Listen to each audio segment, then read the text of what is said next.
തദ്ദേശ തെരഞ്ഞെടുപ്പിൽ കൊല്ലത്തെ തോൽവി പാർട്ടി പരിശോധിക്കുമെന്ന് CPIM ജില്ലാ സെക്രട്ടറി S. ജയമോഹൻ 24-നോട്. UDF, BJP, ജമാഅത്തെ ഇസ്ലാമി സഖ്യമാണ് തോൽവിക്ക് പ്രധാന കാരണം.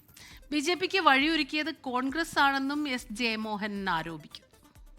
ചില സീറ്റുകൾ LDFനെ തോൽപ്പിക്കുക എന്ന ലക്ഷ്യത്തോടുകൂടി BJPയും കോൺഗ്രസും SDPIയും ജമാഅത്ത് ഇസ്ലാമിയും ഒക്കെ തമ്മിൽ ധാരണകൾ ഉണ്ടാക്കി അവർ തെരഞ്ഞെടുപ്പ് നേട്ടത്തിന് വേണ്ടി നിലപാടുകൾ സ്വീകരിക്കാറുണ്ട്. അതിലേറ്റവും പ്രധാനപ്പെട്ട ഒന്ന് തന്നെയാണ് പരവൂർ മുനിസിപ്പാലിറ്റി കഴിഞ്ഞതിന് നഷ്ടപ്പെട്ടത് വലിയ ഭൂരിപക്ഷത്തോടുകൂടി ഞങ്ങൾ ഇപ്പോൾ ഇടതുപക്ഷം അധികാരത്തിൽ തിരിച്ചു വന്നു. അതിന് നേതൃത്വം നൽകിയതാകട്ടെ CPMന്റെ ജില്ലാ സെക്രട്ടേറിയറ്റ് മെമ്പർ K. സേതുമാധവനാണ്. അവിടെ BJPയാണ് ജയിച്ചത്.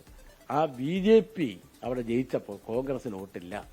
തൊട്ടടുത്തൊരു വാർഡിൽ ചെന്ന് പരിശോധിക്കപ്പെടുമ്പോൾ UDFന് നല്ല നിലയിൽ വോട്ട്, അവിടെ BJPക്ക് വോട്ട് കാണുന്നില്ല, UDFനാണ് വോട്ട്.